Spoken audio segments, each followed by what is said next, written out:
Bien, vamos a ir otra vez al Evangelio de Juan, capítulo 12, y vamos a empezar, Steven, en los versículos 37 al 38, que fue donde quedamos la semana anterior. ¿Sí? ¿Listo? El título de la enseñanza hoy es este famoso brazo de Dios extendido, ¿sí? Que es el tema que me quedó pendiente la semana anterior, y hoy todo va a girar alrededor de este tema. Así es que les voy a pedir porfa que presten mucha atención a este detalle. Ok, dice así, dice, pero a pesar de que había hecho tantas señales, ahorita me van a ver, voy a cerrar con esa frase, ¿sí? Voy a terminar de explicar todo lo relacionado con este famoso brazo extendido de Dios hacia el hombre, qué es lo que significa esto, y luego, una vez que cierre con ese tema, voy a devolverme a explicar este tema de las tantas señales, ¿sí? Cuando uno lee esto, ustedes dice, pero a pesar de que había hecho tantas señales delante de ellos, no creían en él. Esto suena como a redundancia, ¿sí? Pero se van a dar cuenta de que no es redundante Dios con esto, ¿sí? Entonces, vamos a detenernos allí, pero eso lo voy a hacer al final. Dice así, voy de nuevo. Dice, pero a pesar de que había hecho tantas señales delante de ellos, no creían en él, para que se cumpliese la palabra del profeta Isaías, que dijo, Señor, ¿quién ha creído a nuestro anuncio? ¿Y a quién se ha revelado el brazo del Señor? Les dije la semana anterior que esta pregunta, ¿quién ha creído a nuestro anuncio?, tiene que ser respondida, ¿sí? Alguien tiene que responder. Y nos detuvimos, y aquí creo que fue donde quedé, en cuál es el anuncio. ¿Se acuerdan? Les dije que el anuncio era el más maravilloso de todos los anuncios. ¿Cuál? Los amo, o te amo. Voy a ponerlo en directo, personal. Es Dios diciéndole al hombre, te amo. ¿Sí? Es Dios diciéndole al hombre, te he perdonado. Todo lo que era necesario hacer para volverte a reconciliar conmigo, ya lo hice. ¿Sí? Te amo. Te he perdonado. Quiero salvarte, quiero rescatar tu vida. Quiero establecer una relación personal contigo. A mí esto me parece, yo la verdad, les tengo que ser honesto, yo nunca había detallado en esto, no me había enfocado en esto. ¿En qué? En el sentido de que Dios perfectamente pudo habernos dicho, ok, listo, están todos perdonados, pero no los quiero ver. Ve a ver ustedes cómo viven la vida. Un día, cuando mueran, nos vamos a ver en el cielo. Y un día yo voy a establecer mi reino, aquel reino que intenté establecer al principio con la primera pareja y que ellos no estuvieron de acuerdo con ese reino y con toda aquella perfección y con toda aquella armonía. Ese lo voy a establecer un día, pero mientras tanto, ve a ver qué hacen ustedes con sus vidas. Y nos manda allá a una galaxia remota y no nos vuelve a ver nunca más. ¿Sí? Eso fue lo que pudo haber hecho. Entonces, eso no fue lo que hizo. No solamente pagó nuestra deuda, tomó nuestro lugar, vivió nuestro infierno, no solamente murió por nosotros, sino que no conforme con eso, quiere establecer una relación personal con cada hombre. ¿Sí? ¿Y qué sentido tiene esta relación? ¿Para qué Dios quiere establecer una relación personal con nosotros?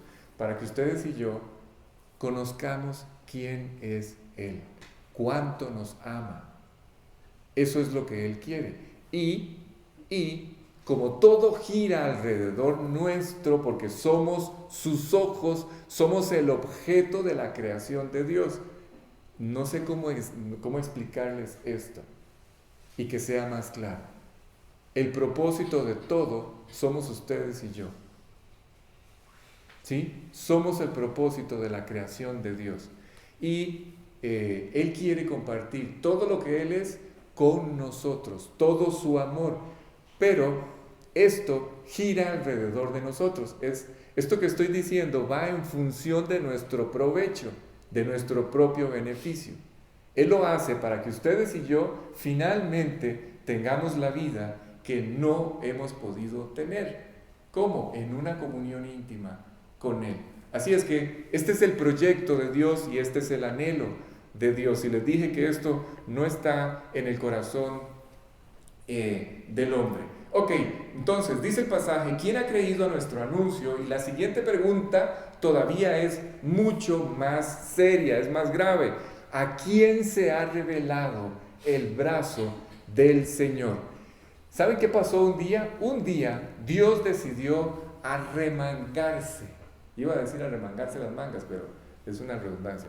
Un día Dios decide arremangarse, dejar el cielo y venir a la tierra a llevar a cabo la obra más extraordinaria que alguien podría imaginar. Es más, hay un pasaje en la Biblia que dice, será de tal magnitud lo que yo voy a hacer que dice que retiñirán los oídos de lo extraordinario. Nadie podrá creer lo que yo voy a hacer. ¿Sí? Y por supuesto estoy hablando de este proyecto, esta obra suprema y maravillosa de nuestra salvación. Así es que Él, con su brazo completamente extendido y ahora sí descubierto, ¿sí me van siguiendo? Dice el pasaje, ¿quién ha creído nuestro anuncio y a quién se ha revelado el brazo del Señor? ¿Sí? Vean que no me estoy inventando nada. Con su brazo completamente descubierto, entonces, dice la Biblia, ¿a quién se ha manifestado este brazo? Lo voy a parafrasear. Lo que está intentando decir Dios a través de Isaías, 700 años antes de este momento del que estamos estudiando, es a quién ha podido extendérsele el brazo de Dios para salvarlo. Eso es a lo que se refiere esta pregunta. ¿Sí? ¿A quién? Hoy, por si no se han dado cuenta, hoy el brazo de Dios, dice la Biblia, está extendido a todos los hombres para salvarlos. A todos los hombres. No ha quedado uno solo por fuera. ¿Sí? Pero el hombre tiene que aceptar esto. ¿Sí está claro? Aceptar que ser salvado, porque aunque es un regalo, el hombre, aunque es un regalo, tiene que tomar la decisión de aceptarlo. No existe otro camino, no existe otra forma de salvarse. ¿Se acuerdan todo aquel proceso, todo aquel proyecto de atracción que fue una de las enseñanzas que ya vimos? Dice, y yo si fuere levantado en la tierra, a todos atraeré a mí mismo. A esto se refiere. ¿Sí? Este famoso símbolo de la cruz y lo que allí ocurrió, este sacrificio es lo único que podía despertar la conciencia y el corazón del hombre y hacer a ese corazón reaccionar. A eso se refiere Dios cuando dice, a todos voy a atraer a mí mismo. Ya eso lo estudiamos, ¿sí? Dios no puede, a ver, Alex, pero con todo el poder que Dios tiene, Dios no puede simplemente llegar y darle una patada a la puerta del corazón de la vida del hombre y entrar y decirle al hombre, pero ¿no te das cuenta la miseria de vida la que estás viviendo? ¿No lo puede hacer? Dios diciéndole al hombre, tu vida es un enredo, tu vida es una miseria desde donde sea que la veas. No hay un lugar en el que, desde el cual yo no vea la vida del hombre hoy y no llegue a la misma conclusión todos los días. Es terrible, es miserable. Las reacciones de los hombres son un problema desde donde sea que ustedes las vean. Nuestras debilidades, todo esto está afectando nuestras vidas diariamente y las vidas de toda la humanidad. Así es que un día, no sé si se acuerdan de este gran hombre de la historia, y cuando hablo de gran hombre me refiero porque no por sus cualidades o por sus buenas cualidades, sino porque Dios lo engrandeció de tal forma que apareció en los libros de la historia. ¿Sí? Este gran hombre de la historia fue exhortado por uno de los más grandes hombres de Dios y le dijo, ¿no te das cuenta? ¿No te das cuenta, le dijo aquel hombre de Dios a este hombre de la historia, ¿no te das cuenta que toda la nación está destruida? ¿No te das cuenta que estás a punto de perder lo último que te queda? En aquella lucha y en aquella rebeldía en la que este gran hombre de la historia había entrado, todo lo había destruido. Todo. ¿Sí saben de quién estoy hablando? 10 plagas habían acabado con la economía de la nación más poderosa en aquella época. Y cuando Moisés se apareció a Faraón y le dijo, Faraón, ¿cuándo quieres? Escuchen la locura en la que vivía este hombre. Y de esto es de lo que vamos a hablar más adelante. ¿Sí? ¿Por qué? No sé si le han prestado atención. Háganlo la próxima vez que lo lean. ¿Sí? Hay 9, en esta historia que estoy tratando de relatar, hay 9 veces donde se cita que Dios endurece el corazón de Faraón. Hay 3 veces donde se cita que Faraón endureció su corazón. Y hay 5 veces más donde no se cita cuál es la fuente del endurecimiento del corazón de Faraón. Y cualquiera puede decir, bueno, ya tengo dudas acerca de qué tan justo es Dios o no. Yo sé que lo pensaron. Y ahorita lo van a volver a pensar cuando leamos el pasaje. Pero se imaginan toda aquella destrucción y llega Moisés y le dice, Faraón, con toda esta destrucción te voy a hacer una pregunta. ¿Cuándo quieres que esta destrucción acabe? ¿Cuándo quieres que tu vida cambie? ¿Cuándo quieres que tu vida finalmente tenga un propósito de verdad? ¿Quién hubiera, en su sano juicio, quién hubiera respondido en ese instante de rodillas, llorando, ya, necesito que esto pare ya, que esta destrucción se detenga ya?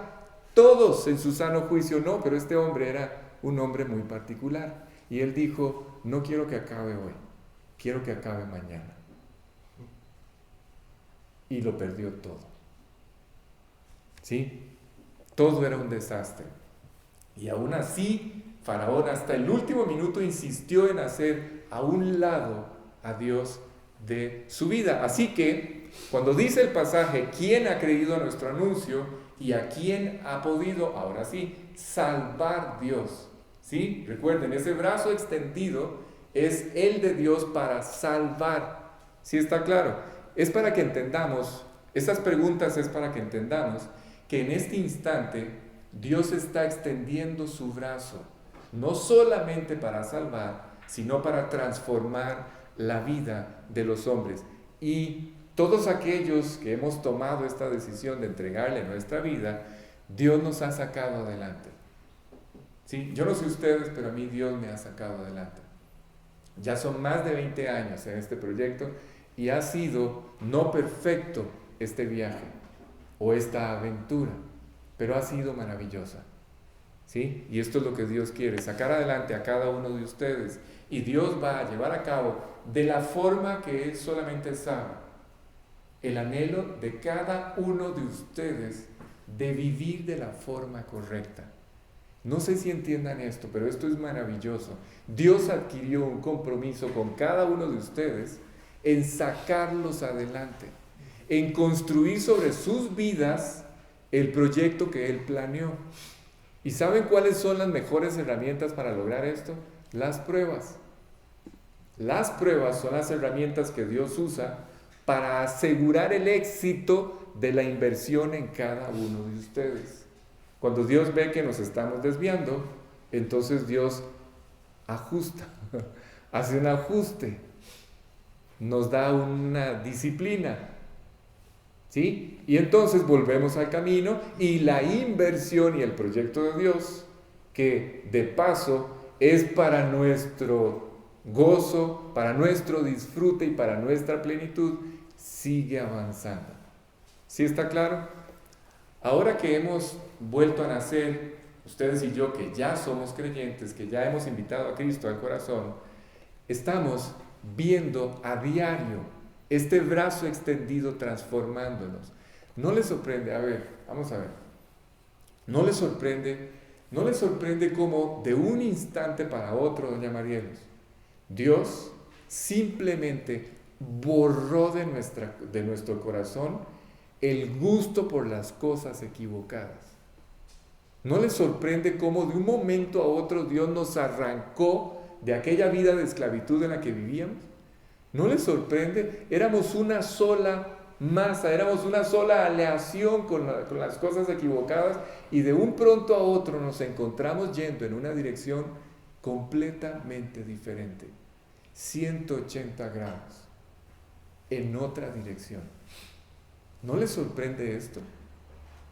¿Cómo quitó el gusto por todas estas? Yo no entiendo cómo, pero cuando yo tengo la oportunidad de compartir lo que Dios ha hecho en mi vida, decirlo suena fácil y parece fácil, pero no fue fácil.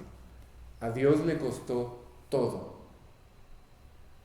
¿Sí? Arrojarse a la cruz o abrazarse a esa cruz, pagar nuestra deuda, sumergirse en la muerte.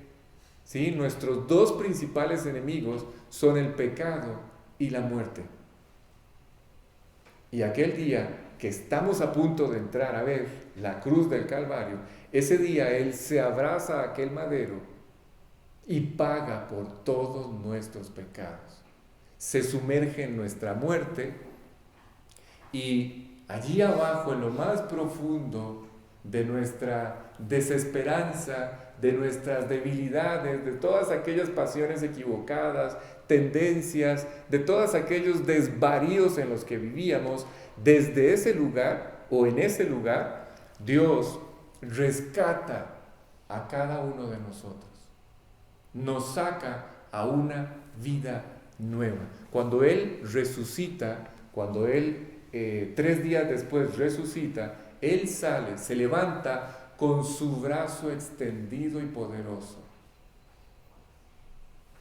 extendido a todos los hombres, llevando, escuchen, al hombre, al corazón del hombre que quiera, porque esto es voluntario, llevando después de resucitar, de salir de aquel lugar de muerte, Él lleva una vida nueva y la pone al alcance de todos los hombres, de todos los que la quieren. Ese brazo, escuchen, a partir de aquel día en que ustedes invitaron a Cristo al corazón, ese brazo es el que nos guarda, ese brazo es el que nos mantiene aquí, ese brazo es el que nos sustenta, el que nos impulsa, el que nos alienta, el que nos lleva sobre sus hombros, el que nos protege todos los días y en todo lugar donde estemos. Es como una sombra a nuestro lado, su brazo que nos acompaña en cada circunstancia que vivimos. Así es que, si ya volvieron a nacer, dejen que ese brazo poderoso los conduzca. ¿Oyeron? Es lo único que hay que hacer. Hacer a un lado todo lo demás y dejar que el brazo de Dios nos conduzca, y su poder se va a manifestar, se va a ir manifestando de acuerdo a su palabra. Quiero recordarles algo: todas las cosas que Dios hace en nuestras vidas, las hace de acuerdo a su palabra. Dios nunca hace nada contrario a lo que la Biblia dice.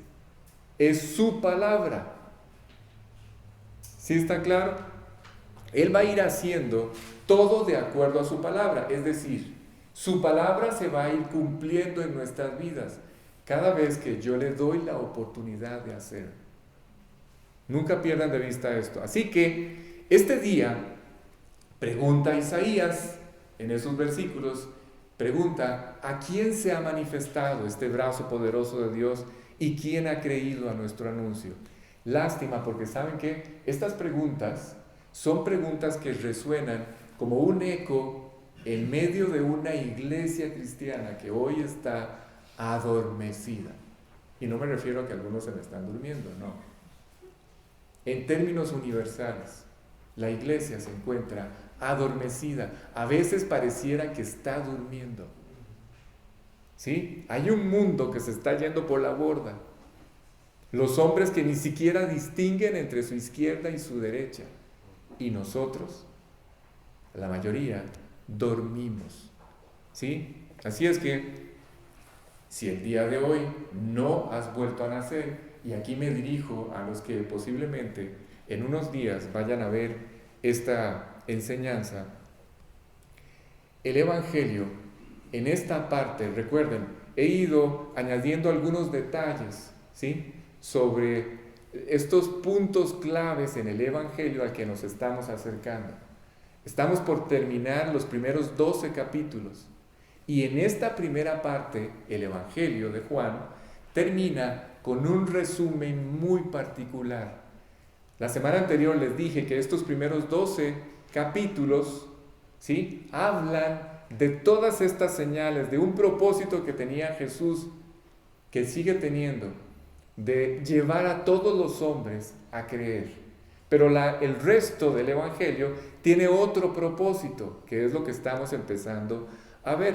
Pero termina con un resumen. ¿Sí? ¿Cuántas señales más necesitas ver? Es más o menos la idea de lo que buscan estos primeros 12 capítulos. ¿Cuántas señales más necesita el hombre? ¿Cuántas veces más el hombre tiene que ser confrontado con su realidad, con su vida? ¿Cuántas veces más el hombre piensa que podrá tener la oportunidad de estar otra vez ante la luz? ¿Sí? ¿Se acuerdan? Él acaba de decirles, entre tanto que la luz está entre vosotros, andad. Y un versículo más adelante dice, entre tanto que la luz está entre ustedes, creed en la luz. ¿Sí está claro? Así es que no hemos abandonado esa parte de la luz. ¿Cuánto creen más?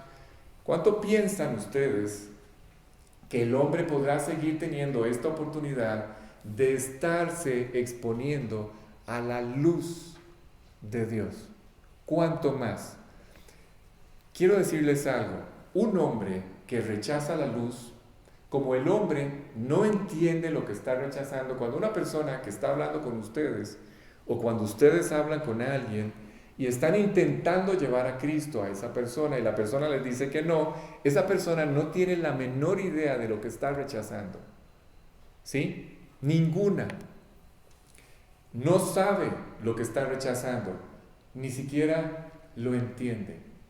Por lo menos no como ustedes y yo lo entendemos hoy. ¿Sí? ¿Cuál es la diferencia entre una persona de estas y nosotros? Que ellos no manejan la urgencia de la salvación como ustedes y yo sí lo sabemos, o sí lo manejamos. Ellos no entienden esto. Ellos no se preocupan, no se angustian como nosotros nos angustiamos por la salvación de las demás personas. ¿Sí? ¿Por qué? Porque ellos no tienen ni la menor idea de lo que significa esto.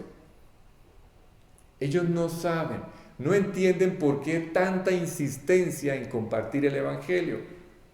Todos nosotros que le hemos entregado nuestra vida a Él, lo hacemos para eso, para que otros puedan escuchar el mensaje de salvación, para que los que no conocen a Cristo lo escuchen, aunque ellos ni siquiera entienden, ¿sí?, por qué nosotros hacemos esto, o por qué tanta insistencia en hablar de Cristo, por qué tanto hablarme de Jesucristo. Posiblemente ya les han dicho algunos de sus amigos o familiares. ¿Saben por qué?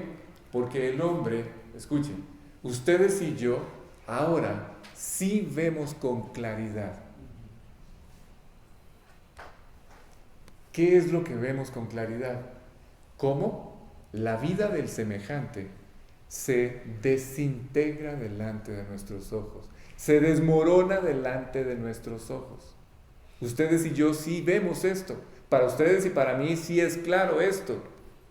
A veces vemos a nuestros amigos o familiares o a nuestros seres queridos viviendo una verdadera tragedia, una verdadera miseria. Es más, hay cero manifestación de la vida de Dios en sus vidas. No existe ninguna manifestación de Dios en su experiencia diaria. en su diario vivir. Así es que esa es la razón por la cual insistimos, buscamos, volvemos a llamar y a veces podemos parecer hasta fanáticos, ¿sí? De la insistencia. Pero, ¿saben qué? Yo no creo, no sé ustedes qué piensen, pero yo no creo que haya todavía un clamor humano. Si hay un clamor humano que valga la pena hacer para llevar este mensaje y convencer a cualquiera de entregarle su vida a Cristo, entonces valdrá la pena hacerlo. ¿Sí? Ok, versículos 39 y 40, Steven. Dice 39, 40, perfecto. Dice, por esto no podían creer, porque también dijo Isaías, ahora sí, cegó los ojos de ellos y endureció su corazón. Cuando llegamos allí, todos decimos, o sea, que Dios, se le cayeron las medallas a Dios. ¿Cómo es que Dios puede cegar los ojos de ellos y endurecer su corazón para que no vean con los ojos y entiendan con el corazón y se conviertan y yo los sane? Cuando ustedes y yo escuchamos esto, alguien podría preguntar, y esto es muy válido si lo hace, preguntar si escucharon bien. Sí escucharon bien. ¿Sí? Es más, la pregunta sería, a ver Alex, ¿Dios puede cegar los ojos? ¿Dios puede cegar los ojos del hombre? ¿Dios puede endurecer el corazón del hombre? ¿Dios puede dejar, lo voy a decir de otra forma, Dios puede dejar de intentar salvar al hombre? ¿Dios puede dejar de intentar abrir los ojos del hombre y cambiar la vida del hombre? ¿Dios puede abandonar este deseo de intentar cambiar lo que yo soy? La Biblia dice que sí. Y es un rotundo sí. ¿Sí está claro? Pero, escuchen, porque aquí es donde está el detalle. Escuchen esto, cuando Dios lo hace es porque definitivamente ese hombre ha tomado la decisión de ya no querer la luz de Dios en su vida. ¿Sí está claro? Presten mucha atención porque ustedes tienen que tener la sabiduría para poder explicar esto. Cuando un hombre rechazó toda la luz de Dios, entonces, y ya no acepta más, cuando los hombres hacen esto, dice la Biblia que Dios los abandona en su propia oscuridad. Cuando un hombre rechaza a Cristo, y es la última vez que el hombre lo va a rechazar, porque son muchas las oportunidades que Dios va a propiciar para que ese hombre crea, pero cuando Él lo hace por última vez, entonces Dios lo abandona en su propia oscuridad, lo deja en su propia dureza. A ver, trato de poner las cosas de tal forma que se entienda que es el hombre el que decide no tener una relación personal con Dios. No es Dios. Dios insistentemente todos los días busca al hombre, a los hombres, y lo hace, no tengo idea de cuántas veces. Llegará hasta el corazón de aquel hombre para buscarlo. ¿Sí? Pero es el hombre el que se afirma en la dureza de su corazón. ¿Sí? ¿Cuándo es que Dios hace esto? Escuchen, cuando ya no hay luz que el hombre pueda aceptar. Es decir, cuando ya rechazó toda la luz que era posible. Hay una expresión en el Antiguo Testamento que dice así: y ya no hubo remedio. ¿Saben qué significa eso? Que todos los remedios que eran posibles para poder hacer cambiar al hombre de dirección, todos se usaron. Todos. Hasta el último. Y cuando ya no hubo remedio, entonces Dios toma la decisión. ¿Sí? Lo voy a decir de otra forma. Cuando Dios hizo todos los llamados que Él podía hacer al corazón de ese hombre y todos fueron rechazados, cuando ese hombre ya no manifestó ningún interés en las propuestas de Dios, entonces Dios lo abandona en la dureza y en la ceguera espiritual.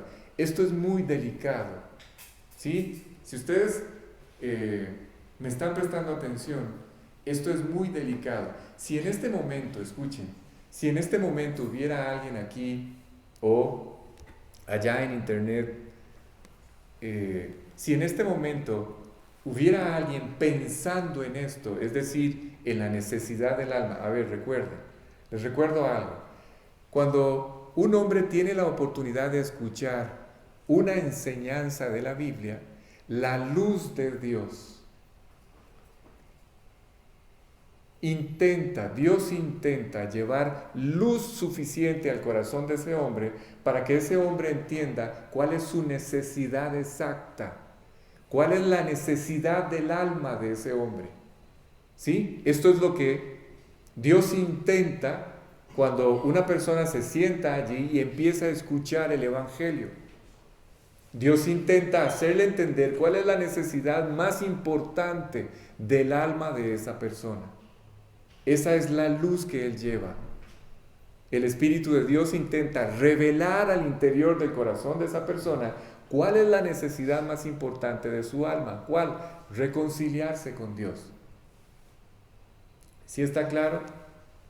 Así es que, si en este momento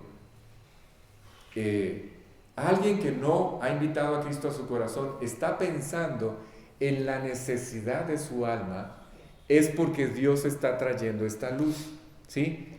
Y me refiero a esta necesidad de la salvación. Así es que quiero decirle algo, tiene que aprovechar este momento. ¿Por qué? Porque Dios podría buscar a un hombre 1000 años. Entiendan esto, ¿sí? Esto es muy importante, por eso uso 1000 años. Dios puede buscar a un hombre 1000 años, si 1000 años fueran necesarios para salvarlo. Dios no tiene ningún problema, porque el problema no lo tiene Dios. El problema no es de Dios, el problema es del hombre. Pero hay un momento en que nuestra propia necedad le puede decir a Dios en un instante, más rápido de lo que nosotros somos conscientes: Dios, ¿sabes qué? No vuelvas a buscarme.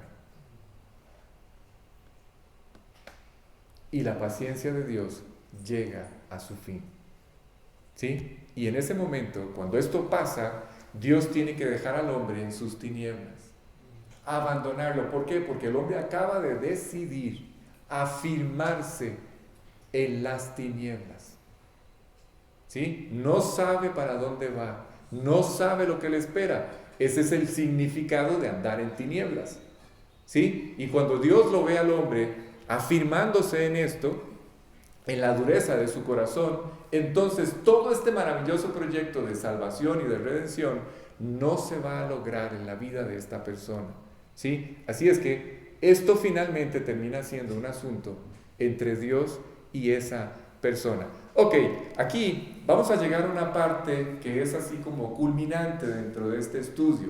Es lo que he venido tratando de decirles. En esta parte vamos a ver algo, vamos a ver la manera como Dios se ha relacionado con el hombre, ¿sí? Voy a tratar de explicar esto. Esta relación que el hombre ha establecido con Dios, esta decisión, esta relación se establece a través de una decisión. Es una decisión personal que el hombre toma con respecto a lo que Dios le ofrece. ¿Sí está claro? Así que la invitación que estamos recibiendo, esta es una invitación universal de Dios hacia todos los hombres. Es la invitación a convertirse. De esto tratan los primeros 12 capítulos. Si ustedes ahora, que llegan a casa, leen estos 12 capítulos, se van a dar cuenta que el propósito durante estos 12 capítulos de Dios es esto: invitar al hombre a volver a nacer. ¿Sí? Presten mucha atención porque esto es vital para lo que viene. ¿Por qué? Porque el tema principal a partir del capítulo 13 es otro completamente. Ya no es Dios buscando a los hombres para salvarlos. Ahora es Dios haciendo que el hombre madure en su relación con Él.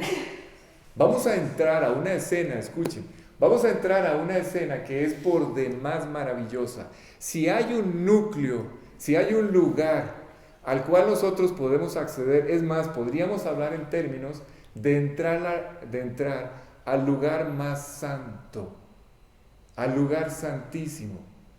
Es a la intimidad de este núcleo casi familiar que había entre Jesús y sus discípulos. Vamos a entrar a este lugar y vamos a empezar a ver detalles, escenas, por ejemplo, la famosa escena de Jesús lavando los pies de los discípulos, en donde ustedes se van a dar cuenta de que ya no busca Jesús que los hombres crean en Él, en la luz. No, ahora es otra cosa completamente diferente. Estos últimos capítulos del Evangelio hablan del amor de Dios por aquellos a quien Él escogió. ¿Sí? Y cómo madurar en esa relación con Él. Son dos temas completamente diferentes, ¿sí? Pero todo empieza cuando esta invitación se acepta. Entonces, una vez que hemos vuelto a nacer, esto da paso a este proyecto maravilloso que Dios estableció para cada uno de nosotros. Él muere por todos los hombres, ¿sí? Pero resucita para poner al alcance de todos los hombres una relación personal con Él. Claro, no todos la disfrutan. No todos los hombres, una vez que han establecido esta relación personal con Él, disfrutan de esta relación. Así es que una vez que invitamos a Cristo al corazón, de esto trata la primera mitad del Evangelio, en términos universales, en esta primera mitad, Dios invita a todos los hombres a recibir a Cristo.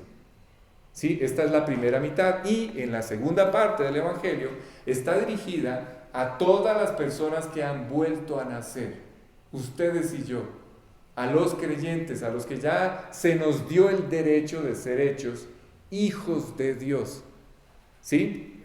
A los que ya lo hemos aceptado. Solamente quiero enfatizar ese detalle de cómo se divide el Evangelio en dos partes. Así que a partir del capítulo 13 vamos a empezar a hablar del amor de Dios, o del amor que Dios tiene por las personas que ya creyeron en Él. Esta es la escena en la cual nos vamos a enfocar. Ahí es donde nos vamos a concentrar, y ese es el propósito principal, el tema principal del capítulo 13. ¿Sí está claro? Y en la segunda parte vamos a empezar a comprender las características tan maravillosas de esta relación. Esta relación, doña Mari, que hemos establecido con Cristo, es tan especial, escuchen, que Dios la compara con la del matrimonio. Y lamento mucho a aquellos que no han tenido una buena experiencia matrimonial. Pero es así como Dios la compara. Claro, vamos a tener que detenernos en cuáles son las maravillosas características de un matrimonio correcto. ¿Sí? Razón por la cual Jesús compara su relación con los discípulos a través de una relación matrimonial. ¿Sí está claro?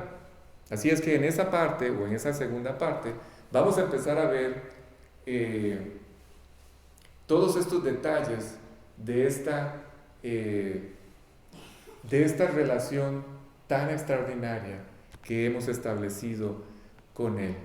Ok, vamos un momento, Steven, por favor, al versículo 37. Les dije que iba a terminar con este tema esta noche. ¿Sí? Dice, pero a pesar de que había hecho tantas señales delante de ellos, no creían en Él. ¿Saben?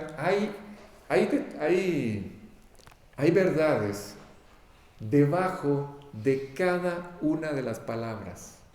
Hay principios y enseñanzas extraordinarias debajo de cada palabra de todos los versículos que hemos estudiado.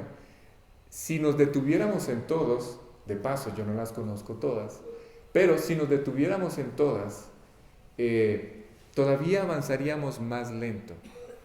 ¿Por qué me detengo en estas? Escuchen, ¿sí? Esto podría ser la respuesta a muchas de las inquietudes que ustedes tienen. ¿Por qué me detengo en este detalle en particular?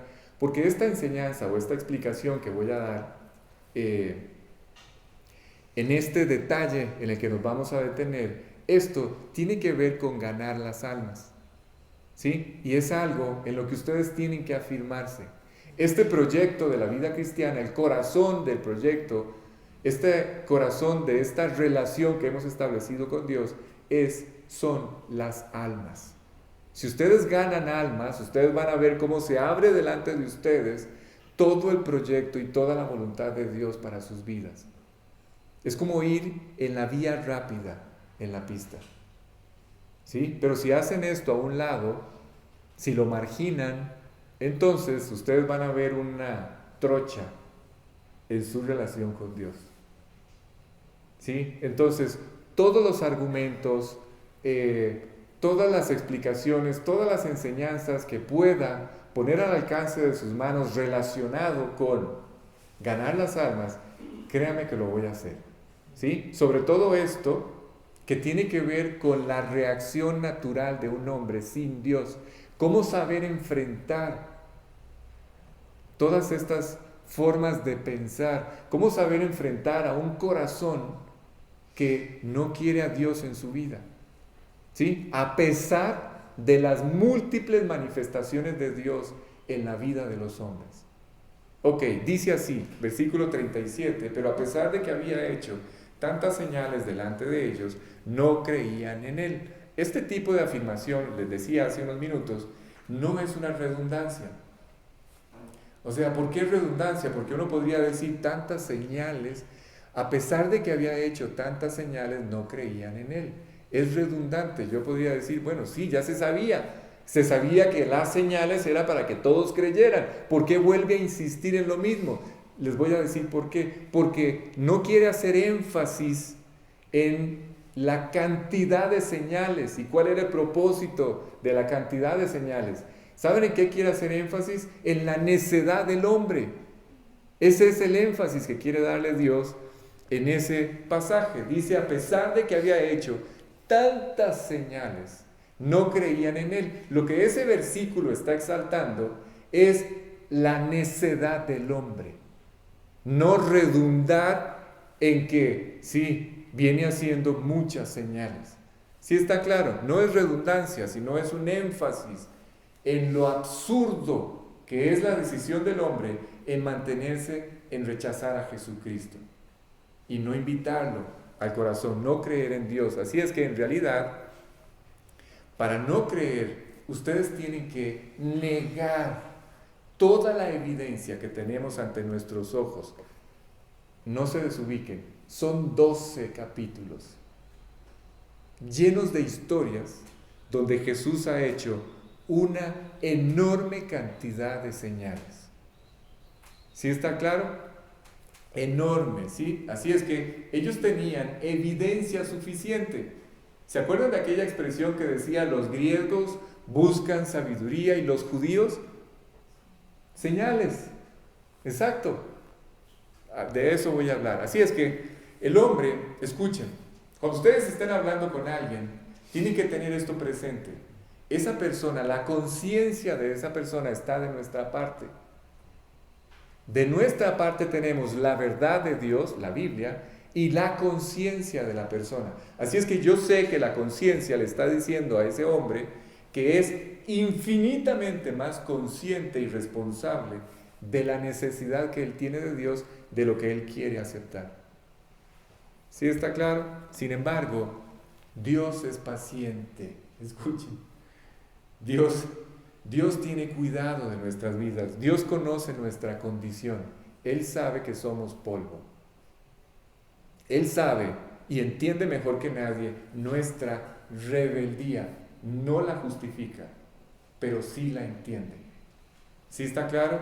De hecho, por esa rebeldía vino a la tierra. Así es que nadie me puede decir que Dios no entiende la rebeldía del hombre, porque vino por ella, a pagar por ella, ¿sí? Y cuando Dios vuelve a recordarnos este planteamiento, ¿cuál? Esta infinidad de señales y la razón por la que no habían creído, no es para redundar o no es para abundar sobre lo mismo, No, no es para eso. Es para mostrar lo absurdo. Es más, voy a usar una palabra más seria en términos legales. Lo condenatorio. ¿Sí? Lo condenatorio que es esta actitud del hombre cuando rechaza la verdad de la palabra de Dios. Porque cuando, ahora sí, cito, cuando Pablo describía en sus cartas todos estos argumentos, porque siempre han sido los mismos, los argumentos de los hombres en todas las épocas siempre han sido los mismos, ¿sí? No son diferentes a los nuestros, no son diferentes a los que están usando en esta escena tampoco.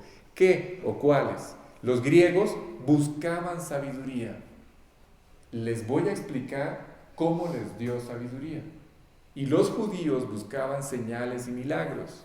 Y les voy a explicar, bueno, ya leímos y estudiamos 12 capítulos de milagros y señales y prodigios extraordinarios. Así es que, por un lado, Dios comparte todo este tema de la salvación, todo este proyecto de redención, escuchen, como la expresión infinita de la sabiduría de Dios. Todo el proyecto, desde que fue anunciado en Génesis hasta el momento en que Jesús está siendo colgado en la cruz, todo ese proyecto de redención y rescate del hombre, todo, desde el principio hasta el final, solamente manifiesta una sabiduría infinita de Dios. Es decir, en el corazón de quién se pudo concebir un proyecto así. ¿Nunca han puesto atención a este detalle? ¿Nunca han visto nunca han leído los libros? ¿No está Don Marvin hoy? ¿Nunca han leído un libro y ver cómo piensa, cómo es el corazón del hombre plasmado en ese libro? ¿Nunca han visto todas estas películas y ver el corazón del hombre? El hombre no es capaz, por las características que tiene, de concebir una historia como la de la salvación del hombre. No es capaz. No es posible que una historia así surja en el corazón de un hombre. ¿Sí? Tiene que haber nacido en el corazón de Dios. Así es que este proyecto, repito, desde el principio hasta el final, es una expresión infinita de la sabiduría divina. Y aun y cuando todo se estaba planteando delante de ellos, muchos de estos hombres buscaban argumentos para rechazar el proyecto. Estaban rechazando, buscaban sabiduría y estaban rechazando la expresión más extraordinaria de sabiduría que Dios había puesto al alcance de los hombres. Así es que, y cuando Dios comparte a Cristo, Él es la evidencia, el milagro por excelencia. Los judíos buscaban señales y milagros. Jesús era el milagro por excelencia. ¿Sí está claro? El mayor milagro jamás manifestado. Y los hombres que estaban demandando todas estas evidencias, a pesar de que había hecho tantas señales, aún así no creían en Él. No sé si entiendan esto. Cuando ustedes leen los evangelios, han visto a los fariseos, a los judíos en general, diciéndole, ok, dices que vienes de Dios, entonces, ¿qué señales haces? ¿Sí? ¿Por qué? ¿Nunca se han preguntado por qué? ¿Nunca se han preguntado por qué los judíos siempre demandaban señales y milagros? Les voy a decir por qué. Porque Dios los había enseñado a que todas las revelaciones divinas, todos los mensajes de Dios a esta nación, todos desde siempre, todos venían acompañados de señales. Así es que si aparecía alguien diciendo que él era el Mesías, ¿qué era lo lógico que le iban a decir? Bueno, confirma cuál es la evidencia de que eres el Cristo, el escogido de Dios. ¿Se acuerdan la semana pasada si camina como pato, si anda como pato y suena como pato? Era el Mesías. Todos los detalles de los cuales está lleno el Antiguo Testamento era para describir a este ser, de tal forma que cuando este ser apareciera en la escena, todos solamente lo señalaran y dijeran, He aquí el Cordero de Dios que quita el pecado del mundo. Es este, del que hablaron los profetas. Es Él. ¿Sí? Y está haciendo señales de señales, de señales y prodigios maravillosos y extraordinarios. Pero con todo y esto, no creen en Él. Los milagros estaban allí, al alcance de los ojos de ellos. La sabiduría divina, manifestada en su plena expresión, estaba allí en todo este maravilloso proyecto que está por concluir. Y ellos seguían negando, provocando así su propia condenación. Así es que esta expresión no es una expresión más. Había hecho tantas señales, no creían en Él. No es una expresión más. La podríamos pasar, leerla superficialmente y decir, bueno, sí, ya entendí. Había hecho muchas señales. No eran las señales lo que Dios quería enfatizar. Era la necedad de los hombres que se mantiene hasta la fecha, ¿sí? Así es que no es una expresión más, y es Dios para recordarnos que el hombre rechaza la salvación constantemente. Es Dios diciéndonos o enfatizando lo absurdo que es la posición del hombre cuando rechaza a Jesucristo. ¿Sí está claro? Porque mientras más lo entendemos, más lo analizamos, más contradictorio es. ¿Sí? Más contradictorio es que cuando Jesús toque a la puerta del corazón del hombre, a ver, ¿qué es lo que Él ofrece? ¿Qué es lo que nos ofrece? Nos ofrece el perdón, nos ofrece la salvación, la vida eterna. Además nos ofrece una relación personal con Él. Nos ofrece no ir al infierno. Todos ustedes que han vuelto a nacer no conocerán el infierno. ¿Oyeron? Ya no van a ir al infierno. Y además nos ofrece el poder para poder conducir nuestras vidas de la forma correcta. Eso es lo que Dios nos ofrece.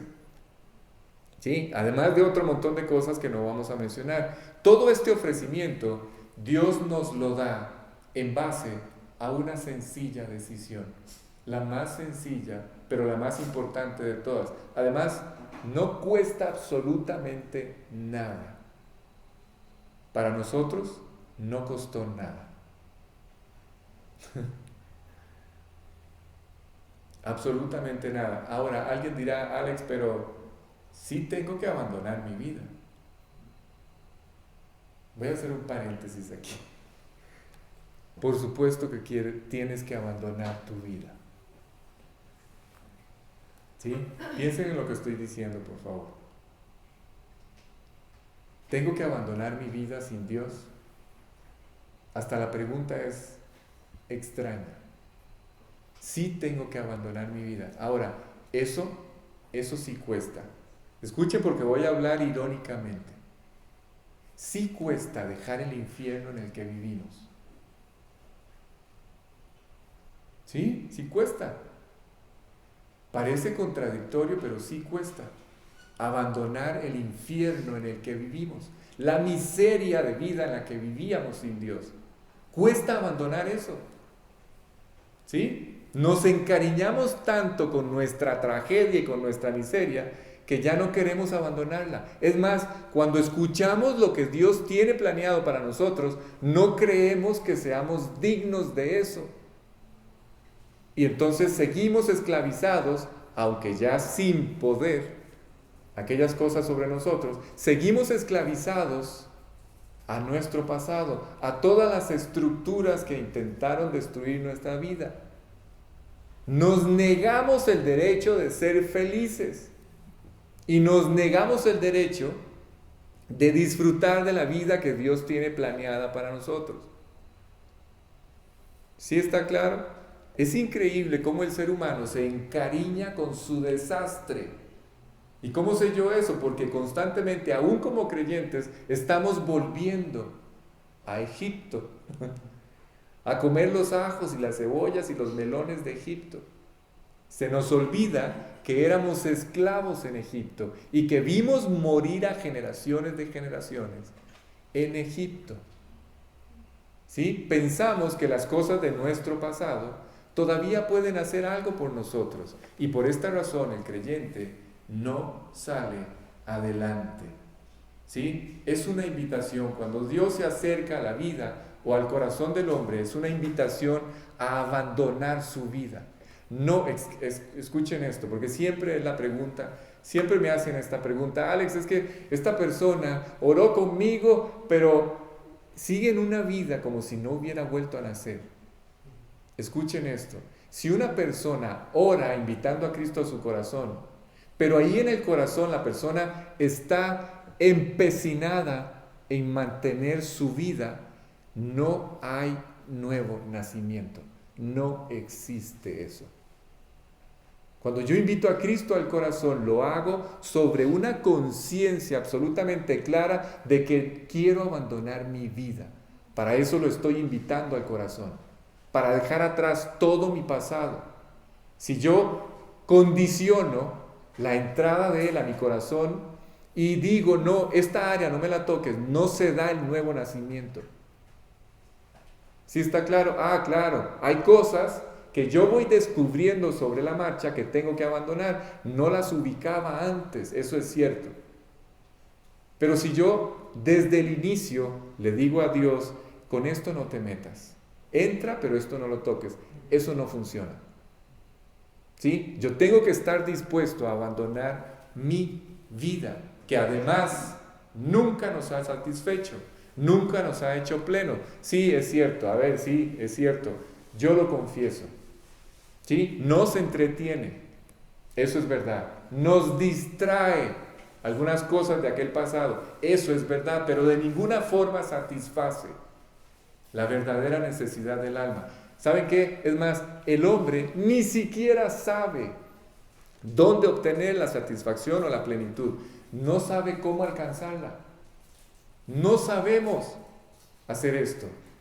Y por eso vivimos como vivimos. Así es que nuestro interior, el interior de todos los hombres, demanda, anhela esta satisfacción plena y no la encuentra. Y cuando Jesús toca la puerta de nuestras vidas, resultan, escuchen lo irónico de esto, me he sentado con un montón de personas cuyas vidas están completamente destruidas y cuando escuchan hablar de la verdad, entonces resulta ser que su vida ya no es tan trágica ni tan miserable y que ya no les está yendo tan mal. Resulta que no éramos tan malos, que no teníamos tantas dificultades o tantos problemas, solo porque ahora los están enfrentando con la verdad. ¿Sí está claro? Y tantas otras cosas que solemos argumentar. ¿Para qué? Para evitar entregarle nuestra vida a Cristo. Así es que es verdad que hay una razón por la cual no queremos convertirnos. Todos los hombres la tienen. Todos aquí, me incluyo. No hay ninguno, a ver, el que me diga que sí es un mentiroso. No hay ninguno de ustedes que el día en que escucharon hablar de Cristo y la propuesta de Dios para con nosotros, ese día ustedes se hayan levantado y hayan brincado a los brazos de Cristo. No hay ninguno que haya hecho esto. Se los aseguro. Jesús, a la hora en que Él está extendiendo su brazo para salvarnos, no hay nadie que haya corrido así de primeras a sus brazos. No hay nadie. Todos argumentamos, todos pedimos pruebas, todos cuestionamos, todos demandamos respuestas, todos dudamos. ¿Sí? Todos. Pero no brincamos, en realidad no brincamos a sus brazos por una sencilla razón. ¿Por qué? Porque naturalmente somos enemigos de Dios. ¿Sí? Naturalmente así somos. Y esto se ve en nuestras actitudes, que van en contra de esta relación que ahora hemos establecido con Él, ¿o no? Ya ustedes como creyente ven sus actitudes floreciendo y ustedes ven que hay una naturaleza allí dentro que no es amigable con Dios. Es obstinada, es rebelde. ¿Sí? es dañina, es una enemistad natural que el hombre tiene con Dios y que le impide al hombre responder de la forma correcta a esta relación con Dios o responder de la forma correcta cuando por primera vez escucha el Evangelio. Así es que, bueno, les digo todo esto porque estamos entrando a un juicio, ¿sí? Vuelvo a apuntar detalles del capítulo 13. Estamos a punto de entrar a un juicio y de una vez estoy empezando a argumentar, a poner sobre la mesa toda la evidencia en contra del culpable, y el culpable somos nosotros.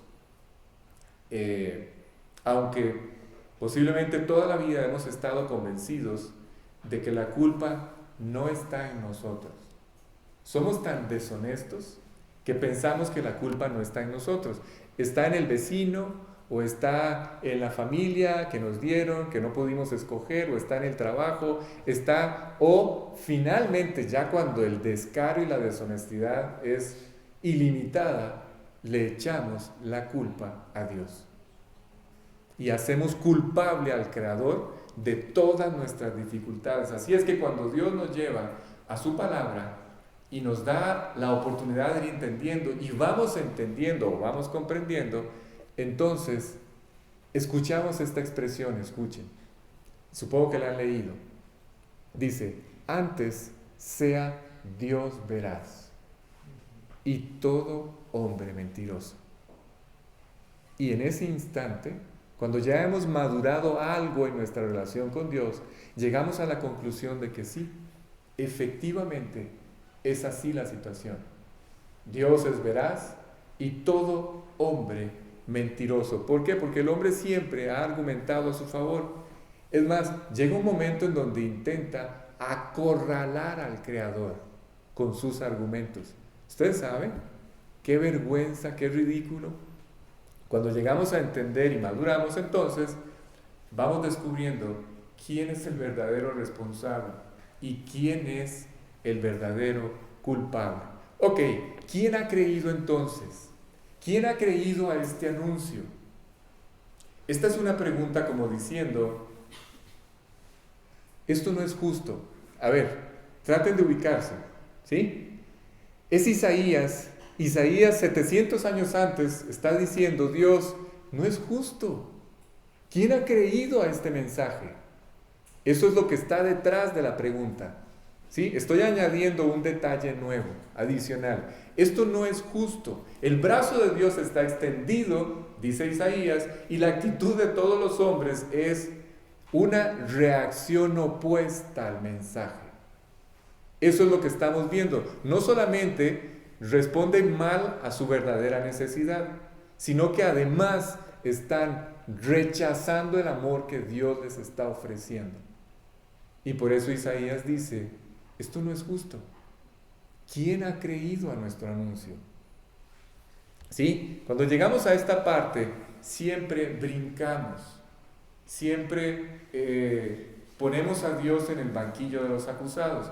¿Por qué? Porque por un lado la Biblia enseña que Él quiere salvar a todos los hombres, pero por otro lado encontramos esta expresión o esta aparente decisión de Dios. ¿De qué? De entregar y endurecer a los hombres que le rechazan. Termino con esta idea, escuchen.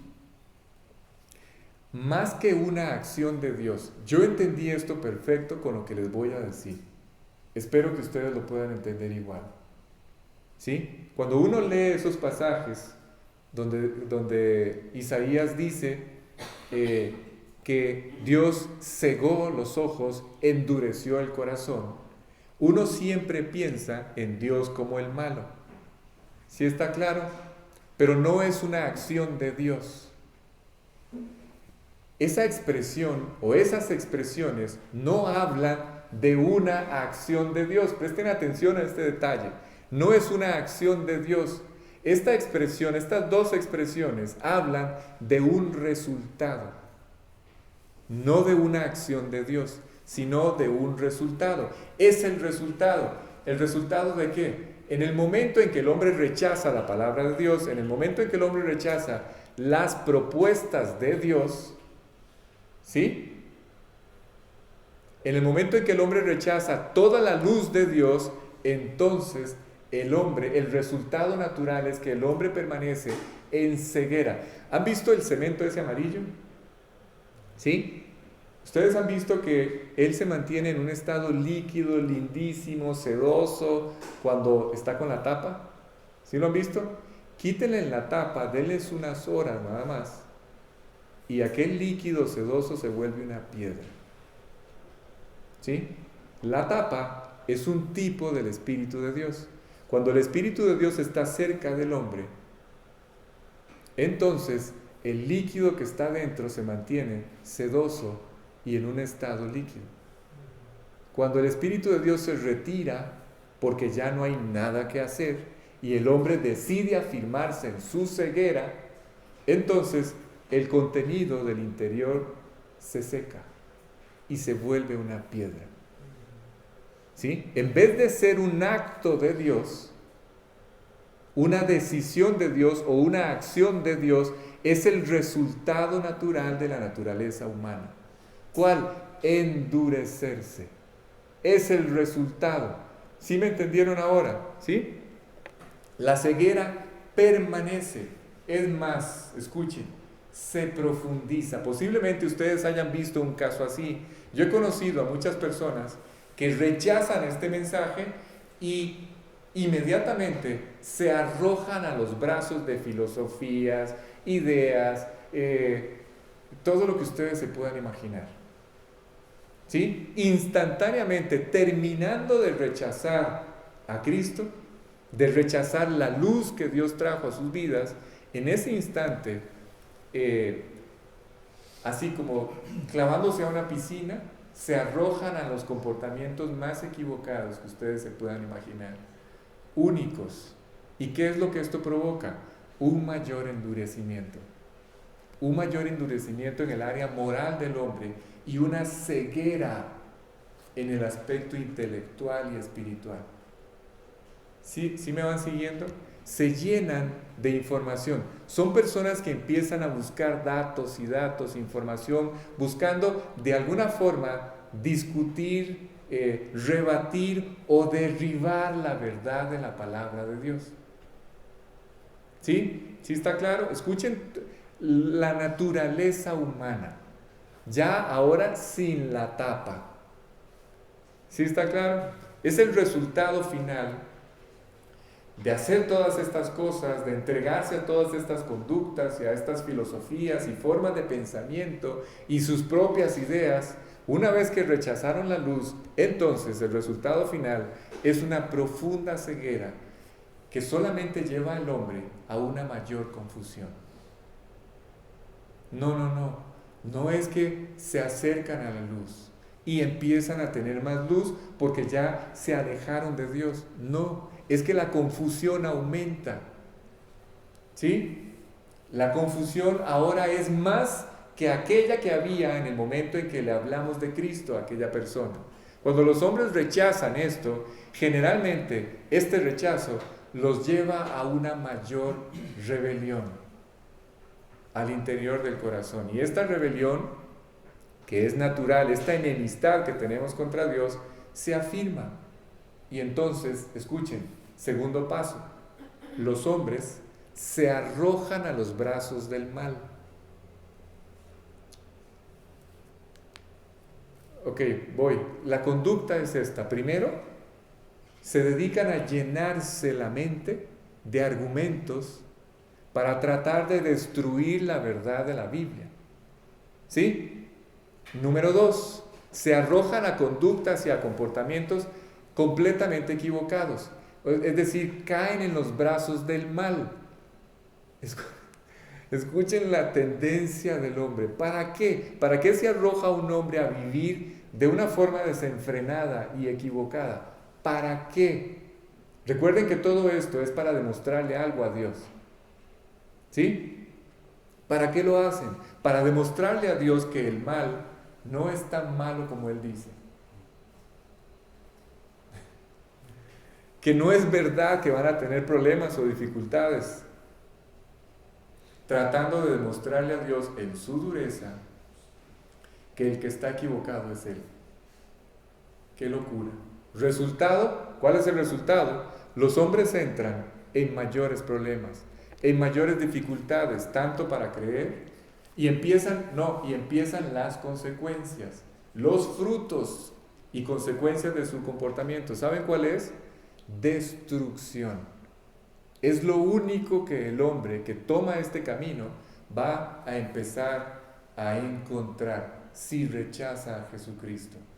Destrucción, endurecimiento de los problemas, la ceguera que no le permitía darse cuenta de lo que estaba viviendo, sin duda alguna, aumentará.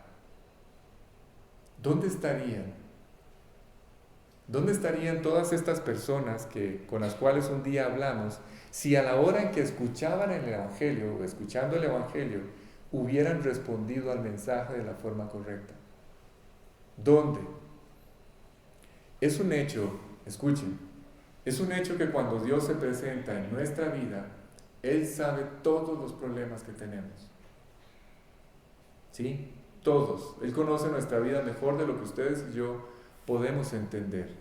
Así es que no hay una persona que estando en esa condición le entregue su vida a Dios y Dios no sepa qué hacer con sus problemas. Ok, así es que cuando un hombre rechaza, repito, a Cristo, dice la Biblia que Dios lo entrega a la ceguera. ¿Por qué? Porque está aceptando vivir en esa ceguera.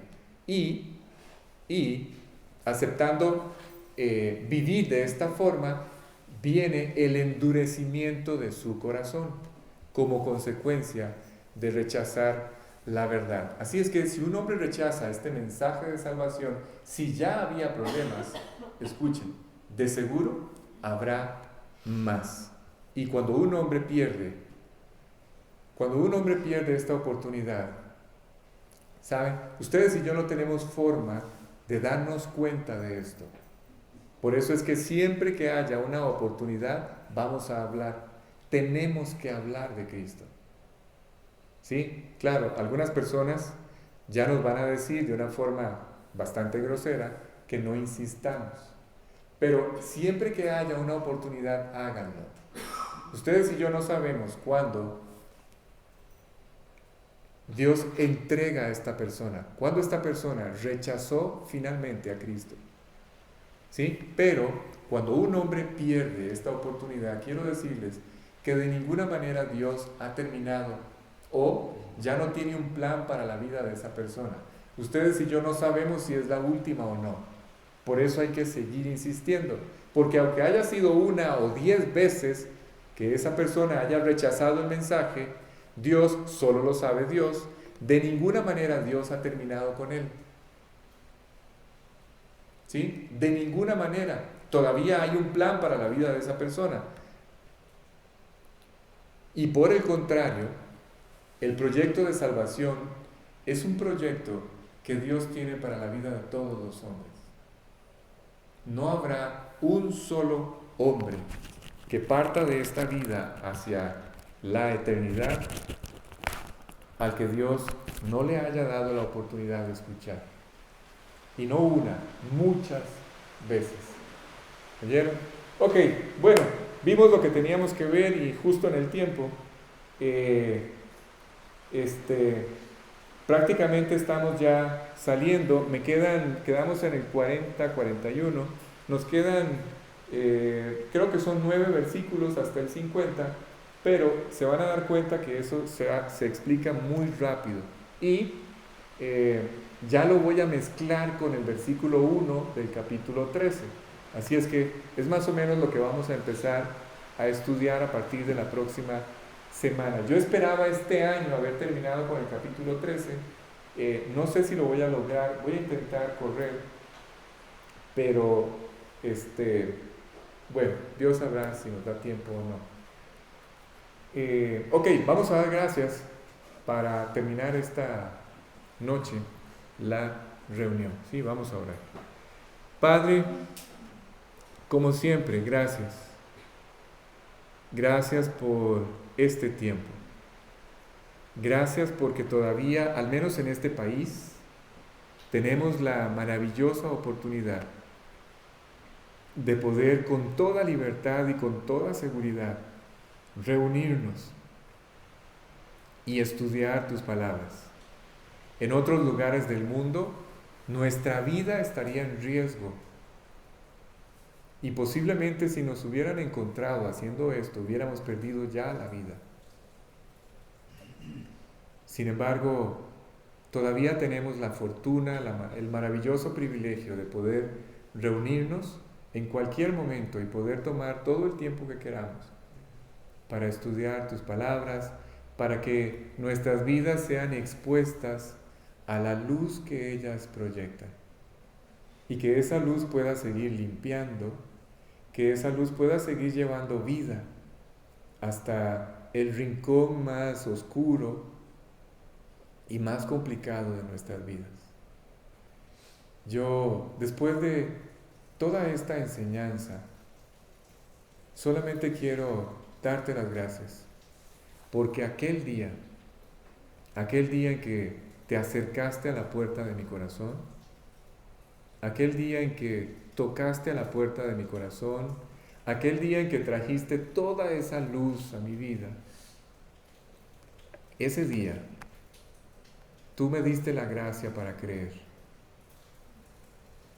Y ese día, ese mismo día, cambiaste mi vida. Y ha sido desde entonces una maravillosa aventura. Tú no has dejado de hacerte real. Tú no has dejado de insistir. Tú no has dejado de profundizar en esta relación. Y cada vez que tomamos la decisión de obedecer, vuelves a hacerte real. Tu gracia vuelve a derramarse sobre nuestras vidas. Y vuelves a hacerte tan cercano que algunas veces nos da miedo extender la mano y tocarte. Gracias. Gracias por habernos hecho entrar en razón. Gracias porque posiblemente no tuviste que insistir tanto con nosotros. Y fueron necesarias pocas las pruebas o las circunstancias o la adversidad para que pudiéramos reaccionar a este llamado. Y no haya sido necesario tantas señales y tantos milagros para que pudiéramos creer. Y con todo y eso, creímos. Gracias. Gracias por habernos dado la fe. Esta fe para creer que tu palabra dice que no es nuestra. Tú la das en el momento en que ves que el corazón de un hombre se vuelve sensible a tu voz. Gracias por eso. Gracias por nuestras vidas. Gracias por esta tarde. Gracias por este lugar. Gracias por la generosidad de Claudio y doña Mari. Bendícelos. Y gracias por este proyecto que has puesto en nuestras manos. Prepara nuestro corazón para la próxima semana, por favor. Te pedimos estas cosas y te damos las gracias en el nombre de Jesús. Amén. Bien, quería